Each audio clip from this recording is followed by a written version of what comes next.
And you've been watching Newsday with me, Hawa Mukan.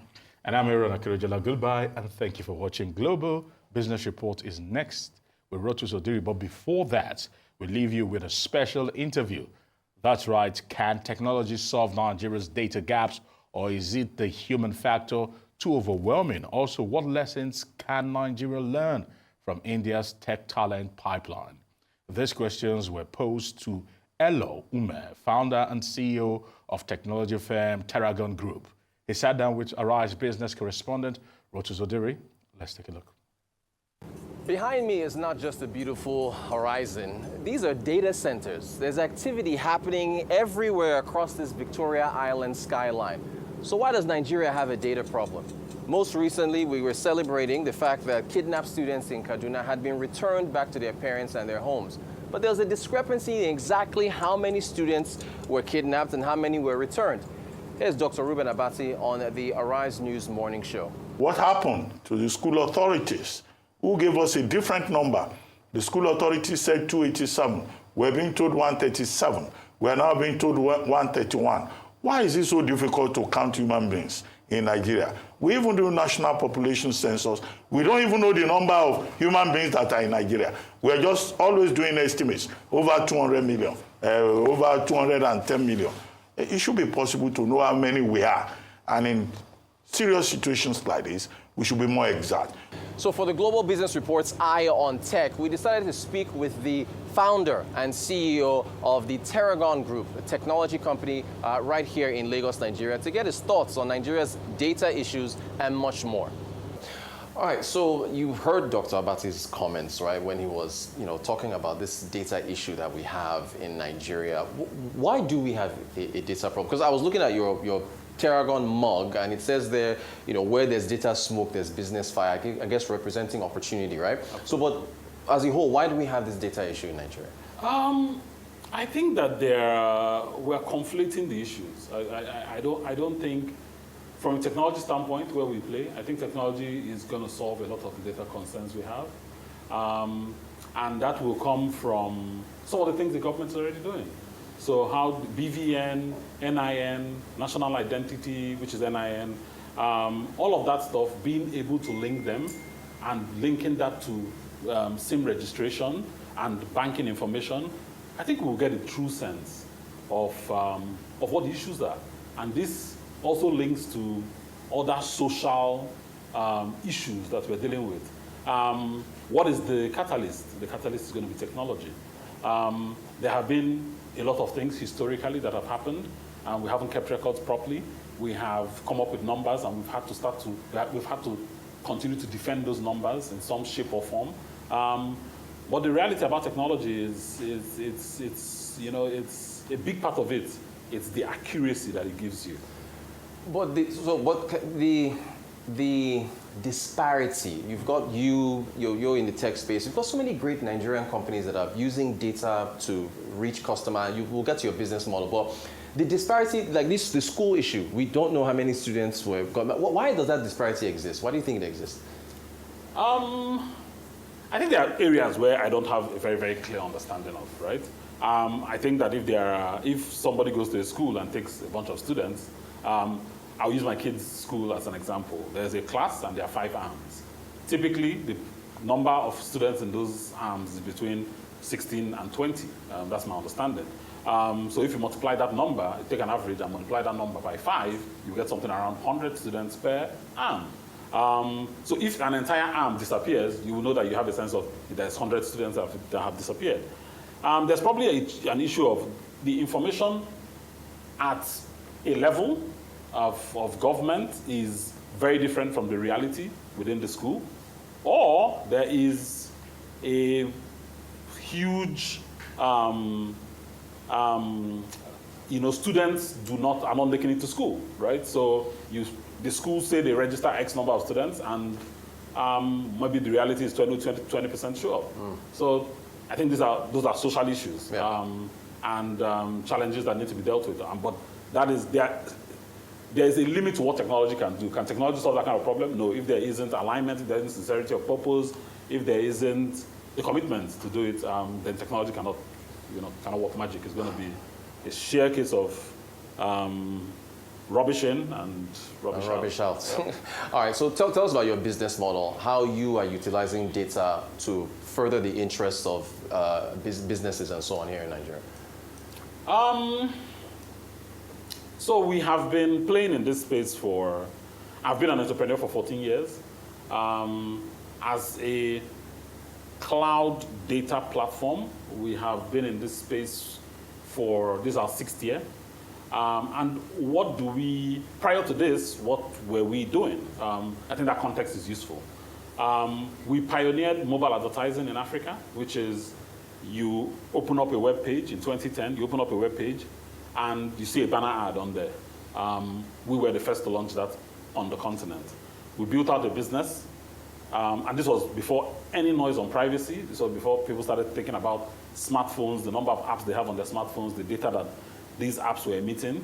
And we saw that the future of digital will be driven by data. But this data needed to be housed somewhere, or needed to be stored somewhere. That is what led to cloud, right? Cloud platforms, which is servers that store data, and you try to make sense of that data. So we thought there's an opportunity. Mobile advertising is closing out not closing out, it's still a big business. However, we thought that the impact we could make in delivering data, first of all, aggregated data, delivering cloud for businesses, right? So which is the software that helped them store their data, and then the infrastructure they would use to make sense of that data that is stored in a software stack that is modular, that is proprietary, that is customizable. These are things that are super important. So being able to deliver a product that does these things for them and help them communicate with their customers on digital platforms could be very powerful. So we have been doing this for 6 years. We are now at an inflection point. We think that the next 2 to 3 years, the promise of an African data cloud platform could really, really become a reality. Fantastic. I'm sorry I keep throwing issues at you, but can you, within the context of what you're doing, and thanks for the breakdown, how would some of the services you provide as far as data eliminate an issue like ghost workers, for instance? Fantastic. So ghost workers will come under HR and payroll software. And we think that it is relevant. And why is it relevant? It's relevant because the specific of a ghost worker, we made the point around if you put in garbage, you're going to get garbage, right? So if a private company, right? Let's focus on private sector, has 4,000 workers, and these workers are spread around 30 countries, 30 states in Nigeria.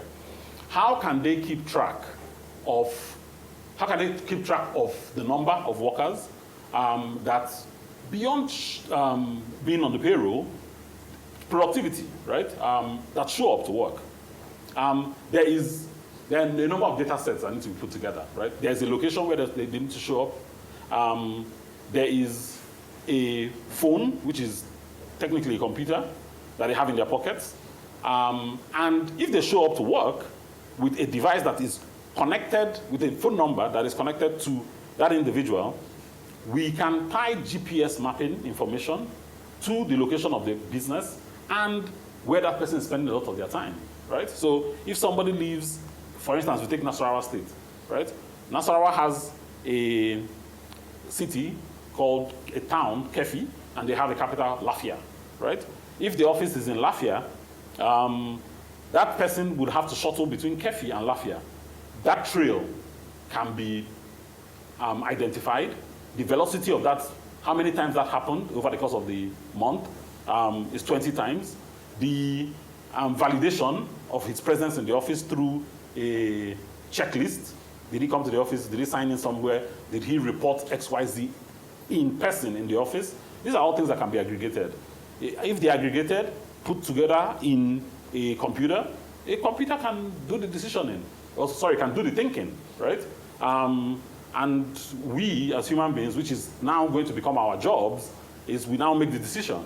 And if this information, maybe there's a checklist of 10 items. If 7 out of 10 are not there, then the chances are that you can set the criteria for what it means. Then you have a decision to make. But the computer will be there to do the thinking for you. So it's no longer rocket science. It's pretty easy to piece these things together. That's the whole point. Thank you for making it so straightforward. I wanted to take you to Steve Jobs, the former CEO of Apple, and there was something he said with respect to customers and how the flow from customers to technology works. I want you to take a listen to that. The hardest thing is, how does that fit in to a cohesive, larger vision that's going to allow you to sell $8 billion, $10 billion of product a year? And one of the things I've always found is that you've got to start with the customer experience and work backwards to the technology. You can't start with the technology and try to figure out where you're going to try to sell it. And I've made this mistake probably more than anybody else in this room. And I've got the scar tissue to prove it. And I know that it's the case.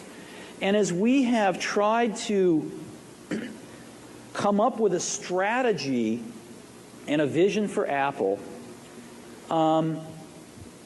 it started with what incredible benefits can we give to the customer? Where can we take the customer? Not starting with, let's sit down with the engineers and figure out what awesome technology we have, and then how are we going to market that? And I think that's the right path to take. Okay, so he essentially was saying that you have to, you should work from the customer back towards the technology. You've got a lot of clients. Well, what did you mean? I know that he made that speech a long time ago. So is that still, should you be working backwards from the customer to the technology, or now we've got so many advancements in tech? How do you see that dynamic? I think that is really the only way. The phrase, the customer is king, I think Steve, essentially, that's a synonym. That statement, that entire clip, the clip we just listened to, is a synonym of Steve saying the customer is king, right? And I mentioned earlier that we have been around for 6 years. But we haven't been talking data cloud. We have been spending a lot of time talking to our partners and our customers across different verticals, from telcos down to digital native businesses. In between that, you have consumer, CPG brands, consumer packaged goods, and you have financial services. We play across all verticals. Working with them, making mistakes with them, understanding their investments in digital transformation, which is essentially, I want to communicate with my customer on mobile devices. We are now at a stage where a global multinational like Unilever is spending more than 70% of its marketing budget on a mobile device. Wow. Right? So if they're spending $10, they're spending $7 of it on mobile. To be able to understand how Unilever can best communicate with these customers, we need to understand what the customers are doing. And the customers can cut across 5 different segments. How we communicate with you is very different from how the guy in Unilag, who uses a Unilever product, would need to be spoken to by Unilever, right? We need to understand this. We need to understand all these different elements.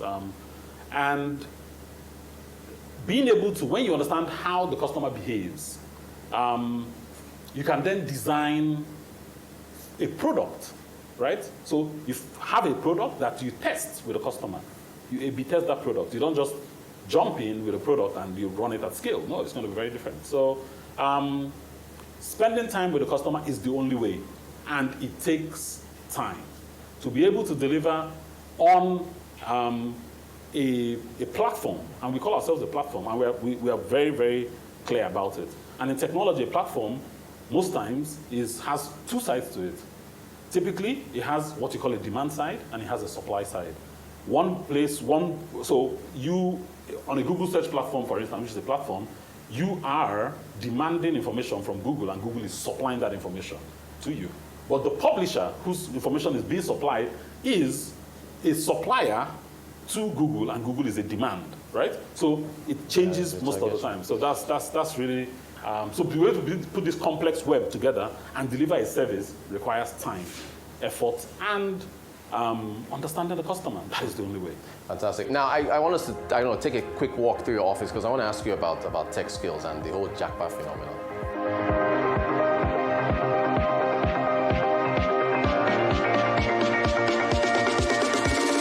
All right, so we're in, of course, your conference room here at the Terragon Group office here in Lagos, and you've got a young group of people working for you. You've got a gender diverse staff here. I wanted to ask you about the talent outflow in Nigeria with the whole Jackpot situation. If most of these great folks that are working for you were to exit to Canada or Germany or whatever, how would one deal with that? What would be the strategy? I think first things first is to accept that that is the reality of the operating environment. It took us some time to get here. I think we've been dealing with this challenge. We've been in this office now for 6 years. We started to deal with Canada before we moved here. Wow. Yeah. So as soon as we made the turn to become Africa's first data and martech platform, that was around the same time people started to leave the country. So we have some muscle memory in this regard. And that muscle memory, first of all, you need to accept that the operating environment for talent is global.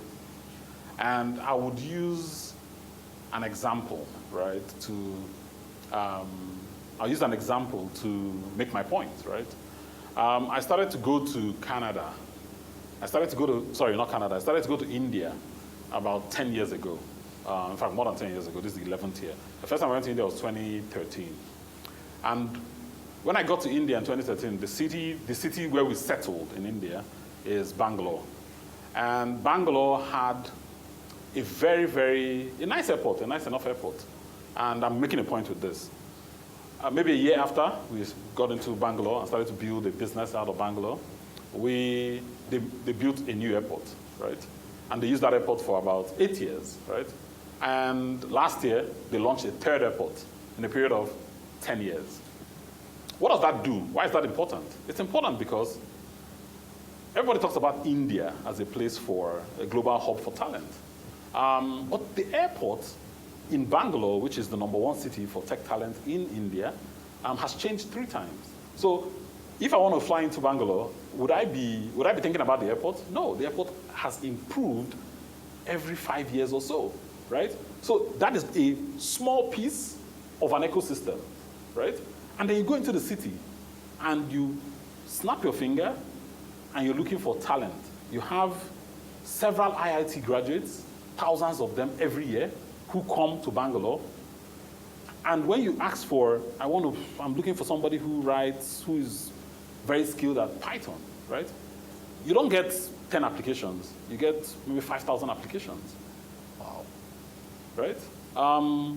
I would, in my lifetime, if we could have that sort of supply in Nigeria, it would be absolutely phenomenal. And what does that do for the ecosystem in Bangalore? If you have 5,000 people of a specific skill set, right, it builds significant competitiveness, right? But here in Nigeria, you get very junior people coming out of school, not as skilled in the specific talent you're looking for, because the schools need to be, teaching them or giving them this sort of skill so that they are ready for the market. In India, that is the case. So when we think about Jackpot, we think about Jackpot as it is part of the operating environment. We need to also position ourselves globally so that we can also attract. So as we're losing from the Nigeria perspective due to social issues, we're also able to bring from other markets or from other hubs. I like that. That makes a lot of sense. All right. So what about the future? What does the future hold for Terragon Group? Are you going into artificial intelligence, and what's in the future for you? After you aggregate data, you store data in the cloud. You have a whole bunch of software developers from Bangalore and places, and Canada and Nigeria and everywhere, and they are writing models. One of the things that you will not miss when you're talking about artificial intelligence is large language models, which train what the data you put together. The next thing is, what is the output of that? The output of that is really being able to enable many different things with AI. But those pillars, the architecture needs to be built step by step. You don't wake up one morning and say you want to become artificially intelligent when you haven't built the pillars, right? It's possible in Nigeria, because many things are. But in our case, we have been very gradual. We've been very, very deliberate. We think we have built the right sort of pillars.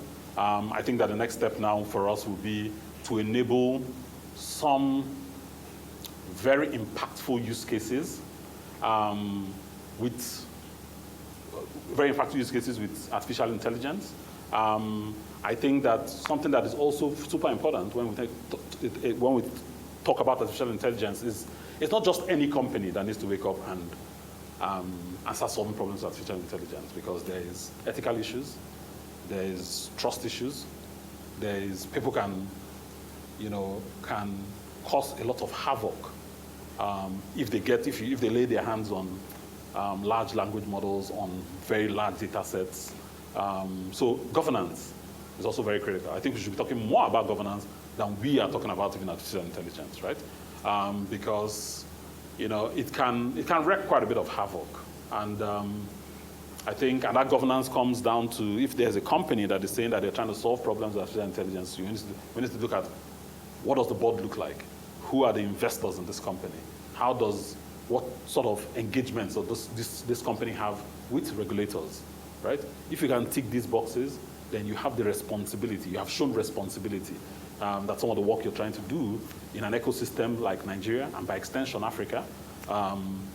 You have the wherewithal to deliver on that mandate. Mr. Elo Umeh, the founder and CEO of Terragon Group, thank you so much for talking to us. Appreciate your time. Thanks for having me. All right. Thanks a lot.